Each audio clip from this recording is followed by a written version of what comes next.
Well, it came to my attention as I was editing the very first video that these videos, the first ones I did, may not be as much in frame. I'm going to try harder to keep my hands under the camera, but I'm not real worried about it because it's more about showing you what I'm doing, not how I'm doing it, because most people know how to do the basic things. I kind of wanted to show you that some of these are very pretty pieces, but I've tried to sell them.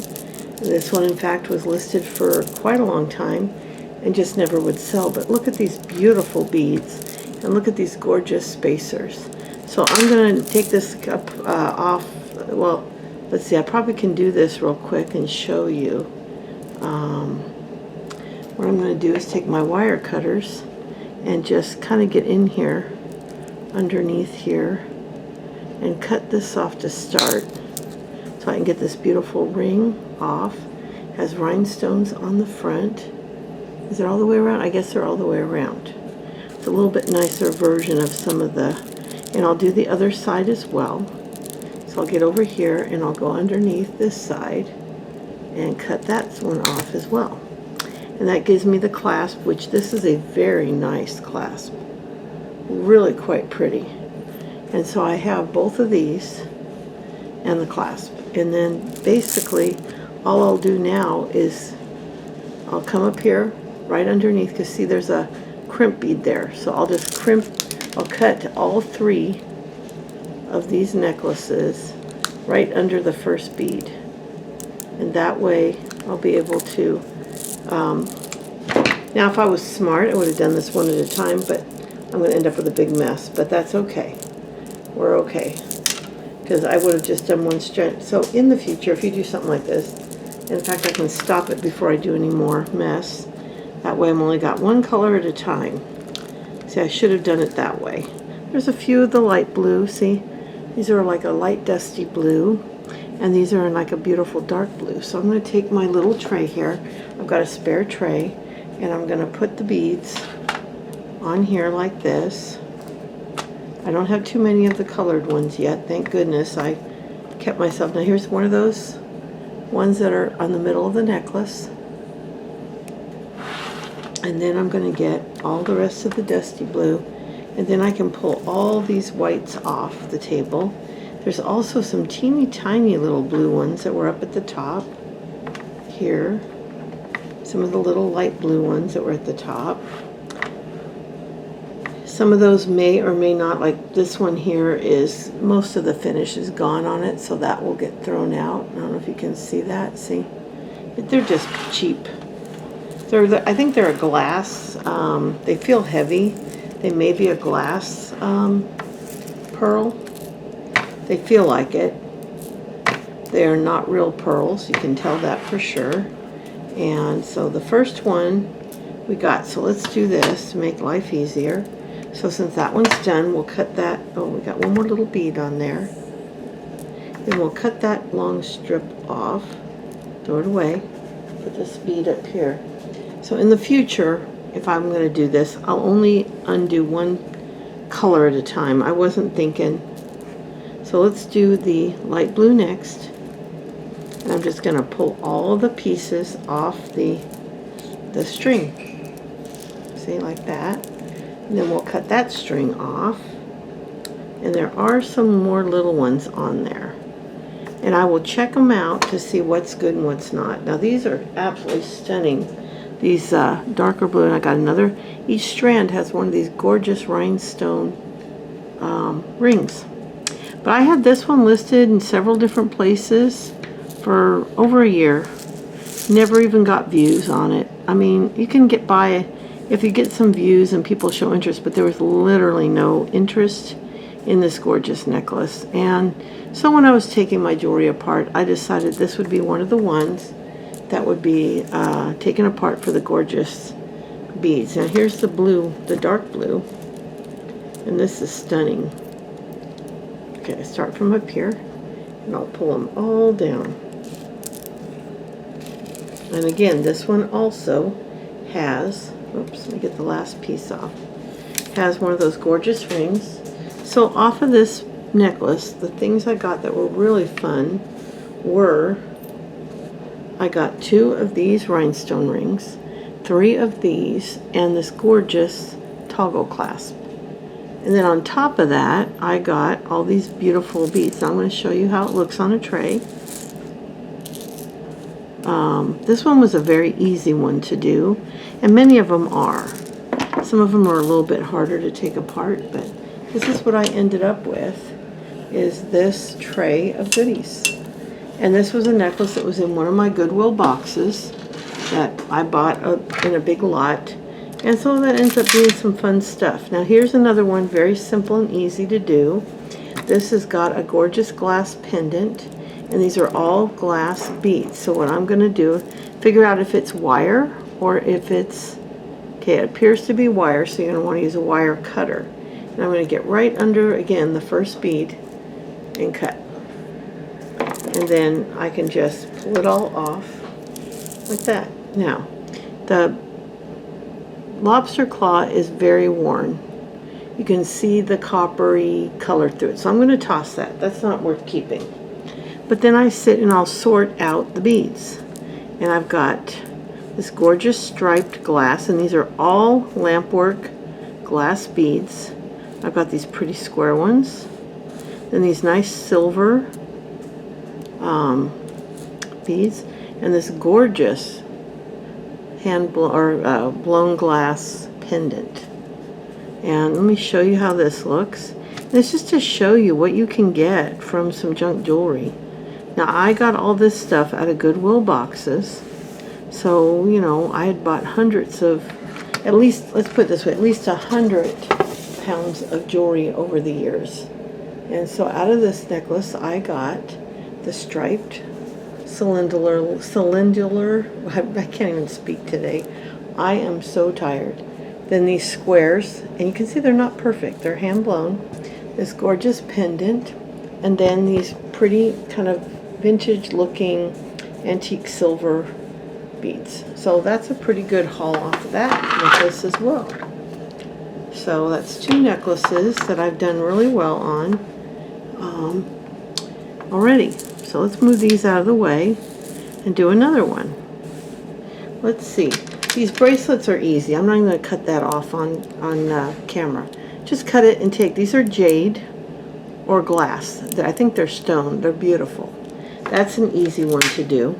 Same here. Now look at this one. I get not only these Howlett dyed turquoise looking stones, I get these gorgeous glass faceted beads, and all of these gorgeous rhinestone spacers. All I gotta do is make one cut, all that comes off. Then this one, some more glass beads. I believe these are either Hobby Lobby or Michael's, but they're gorgeous. They're a white glass with this silver iridescent AB finish on each end. And they're just stunning. Again, one cut and they all come off. And then this is just a cord. This is a corded necklace. Now, if you really want to be economical, you can cut this, you can take this all apart, but I have not had good luck, so I'm just going to do that. Because I've tried on a couple of them, and I could not get it untangled. And then on this one, really the only things I want are these beautiful blue, and this gorgeous, clay. It's just stunning. I might keep these, because these are really cool too. These aren't as big a deal to me, these discs. So I will put those in a little bag, which I have here, and put them in the donation bag I have over here, because the thrift store I'm donating to told me they like to do jewelry jars. So she said, be sure and give us your junk jewelry too. So that'll go in the bag. I've got a paper bag over here. Just a paper bag that I'm filling up for them with junk jewelry. And then I have the more trash here I'm going to toss. Then I've got this necklace, which is a lot of fun. And these are the kind I really enjoy taking apart, because you can see all the different goodies you get off of here. There's these gorgeous glass, long rectangular, these really beautiful reddish orange, flat, round beads. I've got some clear glass, both in brown and the clear, and then lots of seed beads on here. And again, I'm going to try to find the knot. That's what I try to do, sometimes they disguise it really well. And when you can't find it, at that point, you just have to just pick a spot and cut. I am not seeing where they tied it off. So let's just pick a spot and we'll cut. And then I'll hold it up in the middle. I'll just start pulling. Now, see, you'll find out pretty quick what's going on, because if they don't slide off, there's the knot. So I actually cut it pretty close to the start of the knot. So I'm going to go to the other side and I'll just start pulling it down. Start pulling it down the string like this. And there's a lot of sorting that happens. Now this one looks like it might have more than one. Yeah, it does. It has more than one knot. So that's fine. We'll cut and keep going. And now all the little seed beads, I may put in a bag and give them. I don't need those. I want some of the bigger beads. So I'll take that, and then I'll take all the string when I'm done. Lots of string. The string kind of separated her. I don't know what happened there. It's always fun to do this. Then I'll take all the string. There's no findings or anything because it was just a loop. And then what you do is just put it all in a pile like this. And then I'm going to pick out the ones I want, which on this set I want all the blue. They're kind of an icy blue, gorgeous glass bead, and we got 5 of those. And then I wanted these gorgeous, kind of deep rich, that orange that has a reddish tint to it. And there's a whole bunch of those too. Okay, there we got 3, 6, 9 of those. And then these browns are beautiful. Let's see how many browns we got here.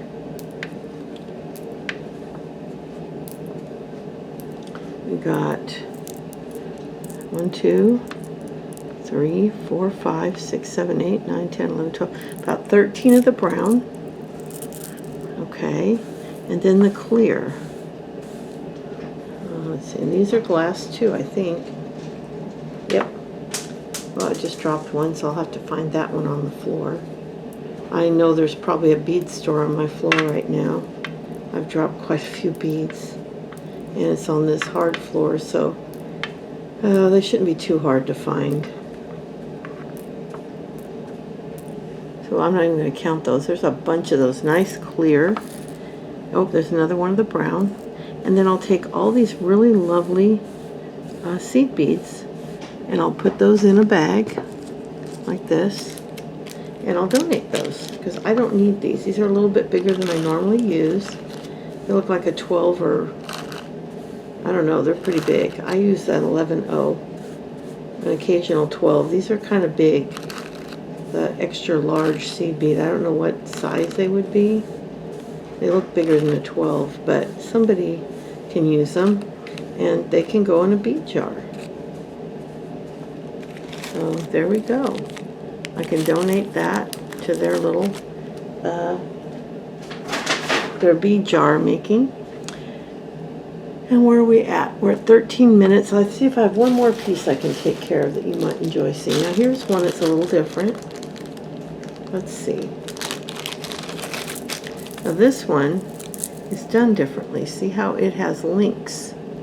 So you have the chained metal, and then you have the beads. Now you can do these one of 2 ways. You can take apart the whole thing. Let me get this apart. And take every bead off and unhook everything. But what I like to do sometimes, because when you have a chained piece like that, sometimes it's very nice. There's 2 ways to do this. I'll show you the 2 ways. One way is very simple. You're just going to take and go in here and cut each bead off. So there's one. And then I'm going to cut this one off. And then cut this one off. And then that way you get each bead. Okay? And then you've got your links of chain. So when you cut the bead off, you can keep these little links, which are really pretty, and those can be used to make earrings or hook together for little accent pieces. And probably this is what I'm just going to do on this piece, because the way these are chained together, yeah, I could do something maybe with that, but then you've got a link at the bottom, and I don't usually do jewelry where I have a link at the bottom. I usually put a flat-ended head pin. So on this set, yeah, I'm probably going to go ahead and just cut them all off like that, and then cut off these sections so that these pretty gold links are separated with a jump ring. And then you've got, you know, 3 links at a time, and it'll end up with quite a few beads. And I've got some green here. See, there's some green. There's 2 green. There's a couple purple, and then there's a pink, and this was kind of a grayish blue, which I have here. So it gives me quite a few pieces once I cut them off, and those make great bracelets. Like if you want an accent like this, 2 of these, you could definitely make a pair of earrings or something out of the assorted beads. So sometimes you can make jewelry as you take it apart. Like let's say you love this. Well, all you'd have to do is take this apart and put them on a head pin, and or if you're gonna hang something underneath here, you could do that too. But I like to keep these little links because sometimes those are a lot of fun to add in. And then I'll have all these beads when I'm done taking it apart, plus all these beads when I'm done. This will be a big tray of beads to put away when I'm all done. But this is just one little handful of the jewelry that I've got to deal with. I've got a shoe box, or not a plastic shoe box, the sweater box, you know, the shorter one, not the big tall one, heaping high, and I can probably make about 4 of these out of what I have in there. So I thought I'd share this with you. So this is the end of this video, but you can see when I get done, this is a good amount of beads, and then we have all the pearls as well. So it's a pretty good amount off of just a handful of jewelry, and you can make all kinds of beautiful things with this stuff. And some pieces will even have head pins that you can reuse, or bead caps. Like you could reuse some of these for little tiny beads if you wanted to. It doesn't happen as often, but sometimes I can save them. So I'll be back with another video. Bye.